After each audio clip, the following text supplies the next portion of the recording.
En este 14º domingo del tiempo ordinario, se nos hace una vez más un llamado urgente a la fe.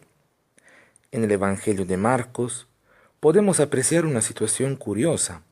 Jesús, en su misión de profeta itinerante del reino de Dios, vuelve a su tierra, pero no encuentra la fe de sus paisanos.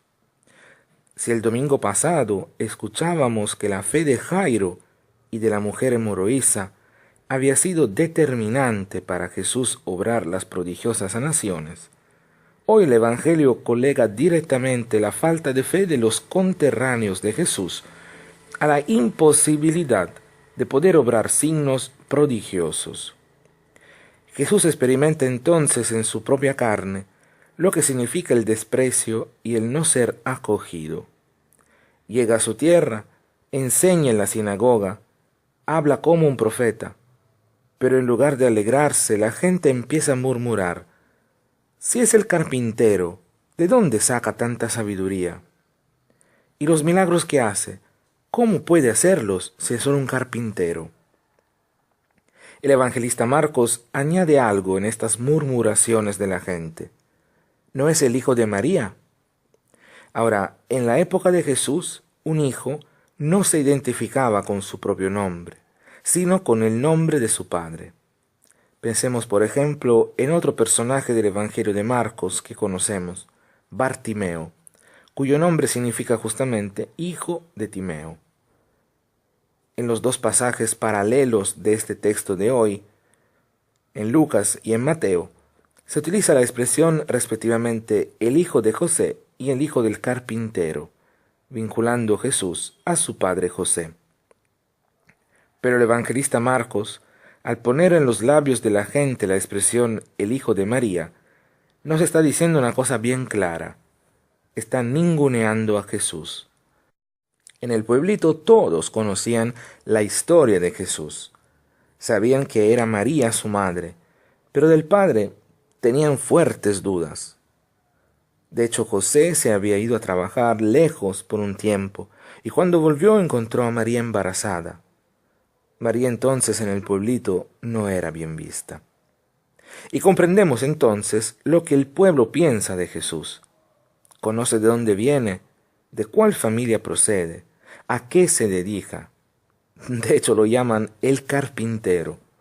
Es el hijo de María, una mujer mal vista en el pueblito. ¿Y cómo puede hacer todo esto? Estamos en el capítulo 6 de Marcos.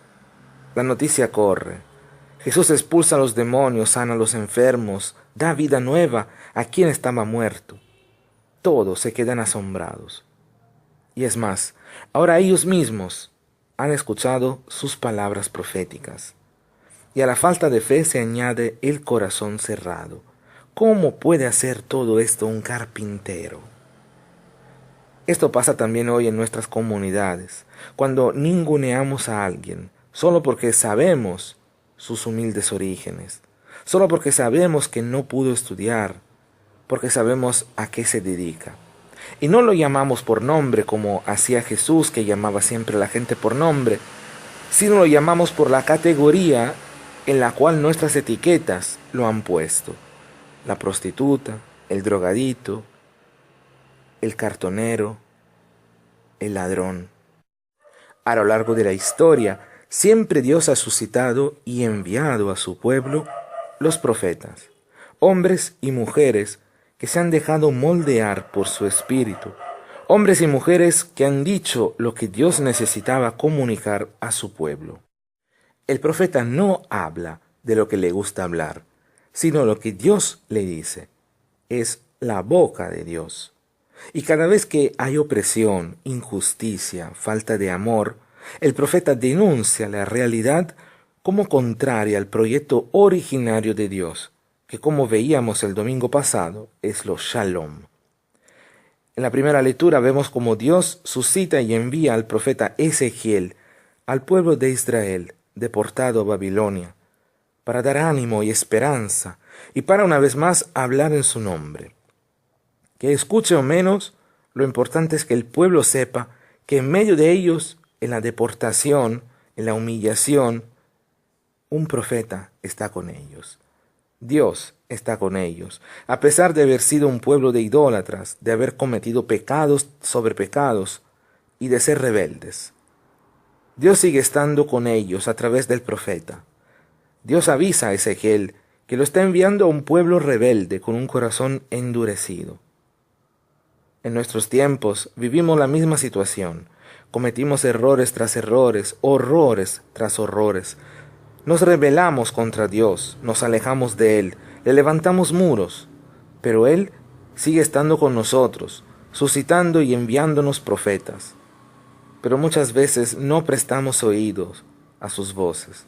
Preferimos acallarlas, preferimos no escucharlas, porque la verdad es siempre revolucionaria, la verdad estorba, la verdad no nos gusta. El Señor se sirve de cada uno de nosotros para que seamos sus profetas. En cuanto bautizados, todos y todas somos profetas, reyes y sacerdotes. Preguntémonos, ¿qué estamos haciendo de nuestro profetismo? Hablamos con espíritu profético, denunciamos las injusticias, los engaños, la corrupción, la discriminación, o nos conformamos con estas cosas como si fueran del todo normales. Hagámonos hoy estas dos simples preguntas, intentando cada uno en su corazón responder. Si no es ahora, ¿cuándo? Y si no soy yo, ¿quién? Muchas veces pensamos que no podemos con esta tarea o con otras que el Señor nos ha encomendado. Pensamos ser demasiados pequeños, demasiados pecadores, demasiado poco preparados. Pero el Señor continúa a repetirnos, como a Pablo en el fragmento de la segunda carta a los Corintios que leemos como segunda lectura hoy. Te basta mi gracia. Si de verdad confiamos en la gracia de Dios, si de verdad nos dejamos plasmar por ella, seremos capaces de hacer grandes cosas. Por lo tanto, con la gracia de Dios recibida, con la oración, con los sacramentos, ejerzamos nuestro profetismo y digamos con nuestra vida y con nuestras palabras que Dios nos ama y que quiere que seamos felices.